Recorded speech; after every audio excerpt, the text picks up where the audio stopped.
I don't even like to think of it as mental illness. I like to really think of it as mental difference. And so the tribal ideas of shamans, most of the shamans and tribes are people who are a little wacky, who live on the outskirts because their behaviors aren't always conducive to everyday functioning and pragmatism. But the tribe recognizes its gift and want to create a space for it. So that's where I am with mental illness. It's like, I don't think the stigma serves. The stigma is the sense that there's something needs to be fixed instead of here's someone living a different life, and how do we invite that to be enriching, not just for them but for us. Like they're doing this with Alzheimer communities in some European countries, I think like the Netherlands and Denmark maybe or something. They have communities that are like designed to meet the Alzheimer's patient's condition. And so they don't have to worry about money and this and that, and people come visit. But these people live happy existences because they just adjusted life to meet what they bring. I think you can do that with schizophrenia. For me, schizophrenia is like, that's a big sort of common, most like intense condition we deal with. I think it'd be actually cool to have villages where you have both the schizophrenics moving about and they're kept safe, and we normalize for them so that they don't have to mistake these voices as being evil, demonic. You're just having voices. Just know that I don't hear that voice, and that's okay. I think that's a lot of stigmas. Like I think a lot of the pain comes like, ooh, there's something wrong with me. I shouldn't be hearing these voices, And so no, it's okay. You have a different reality, and you'll have someone who hangs out with you, wants to hang out with you, say, no, that's not there. For me, it's there for you. I'm Robbie. I hang out in the woods with teenagers who are going through some troubles, who have the privilege to come get help in the woods, living in community.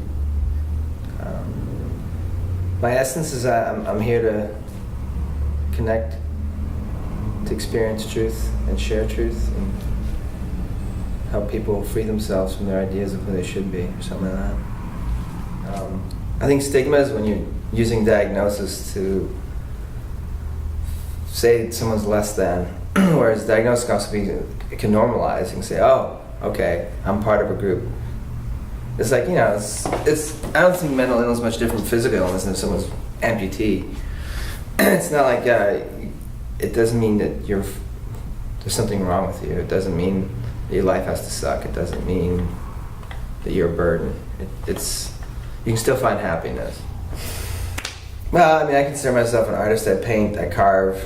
Now I'm more like a life artist. It's like improvisational work I do with the kids in the woods, and I've suffered with depression, and anxiety is probably my biggest one. But I think they often go hand in hand, and I've repressed it. Like people didn't know how anxious I was. It was actually 3 years ago. I forget. A female staff member. She's like, says something like, well, yeah, it's cool. You connect and you have lots of it. What's your journey, Ralph? Like she had intuitively, she knew there was more that I wasn't being vulnerable about. And I'm like, suddenly, like within a year, I just sat there and said, guys, I'm anxious all the freaking time. I'm freaking anxious all the time. And everybody's like, what? Because everybody thought I was like, I'm this cool cat. Like the only time it would really show up is if there's a medical emergency in the past. But I was like, everybody's like, oh, you're so cool with all the stuff that goes on in the groups. I'm like, no, man. I am holding it together. And I realized as soon as I said it, like the anxiety lifted, because I was like anxious about people finding out that I was anxious. Anxiety, I think it's this constant wrestling with the ideas of who we should be and why we can't be or why we're not deserving. And I think that's part of this propaganda culture we live in that tells us, our parents, they'll tell us what we're supposed to do, and then what we're supposed to be runs into, we start, through puberty, figuring out, connecting with who we actually are at some energetic, whatever, spiritual, soulful level. Boom, they clash. And of course, if I take the side of society, the only person I'm clashing with is myself. And it's a battle that I sort of, it's right here, whatever, I'll repress that. That seems manageable, I think. Even though it's so detrimental to our emotional well-being, because we're basically repressing that whole sense of who we are, and that we can't be happy unless we're connected to who we are and what we're doing. it's an authentic expression of that. You know, it doesn't matter what you are, even if you're authentically a sociopath, whatever. You know, let's find a way to have the sociopath not like mess everybody's life up and still be an expression or something, if we can. That was an interesting thought. But it's like that. So I think that's the battle, like, and creating community that's inviting and creating, and you know, like Don Miguel Ruiz says in 4 Agreements, like, look at your agreements. Which agreements are at war with yourself? And can you let those go? I think that's what the source of anxiety for me is, like, when I'm at war with myself and I don't have the courage maybe to just tell my truth because I'm worried about what someone else might say or do, or some loss in relationship or status in society. I don't know. I don't like to, for instance, even the whole topic around suicide, I don't like to say, like, that needs to be avoided. Not that I'm advocating or anything like that. It's like, it's a choice. It is available to us. There's nothing that stops us from doing it inherently. You know, there's laws and there's... In the end, it's like, I think it's us. Have we invited each other to be here? And I think when the person gets to the point and there's too much stress and they don't feel invited to be here and they don't inviting themselves to be here, that's when they invite themselves to no longer be here. And that's, you know, I've been in that space mentally. I've gotten to a place where I realize I don't think I can because I'm spiritually too connected.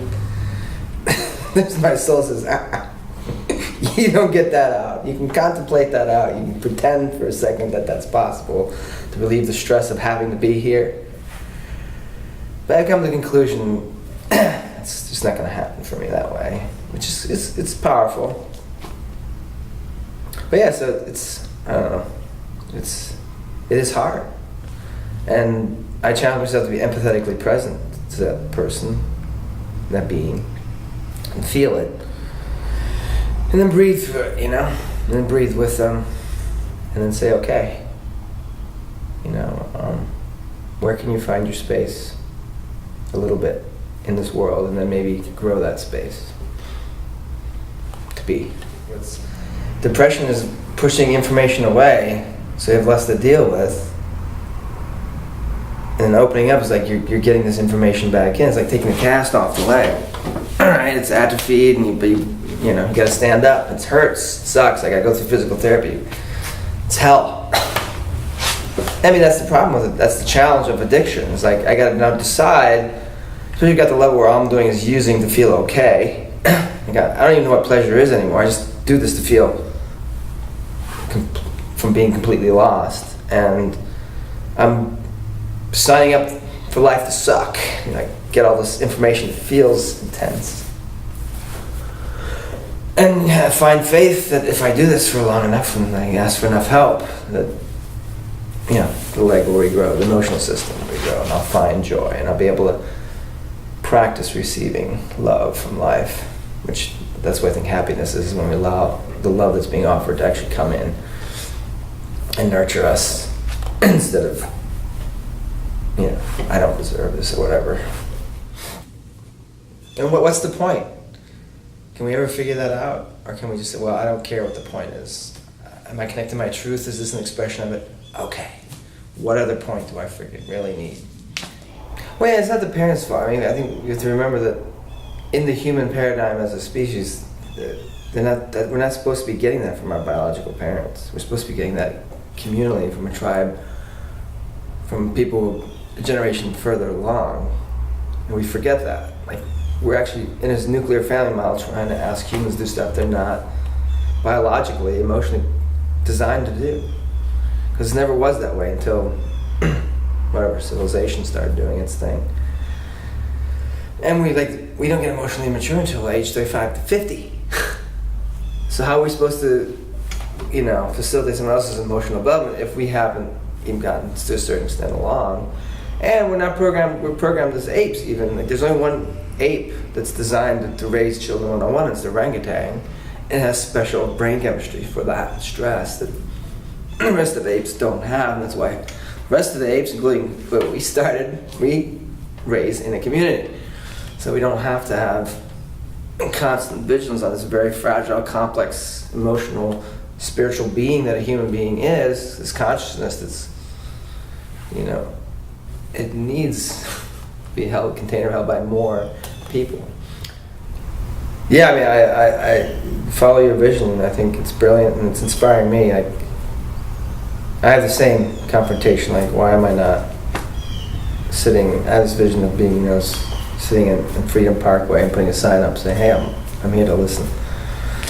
And I'm all worried about, like,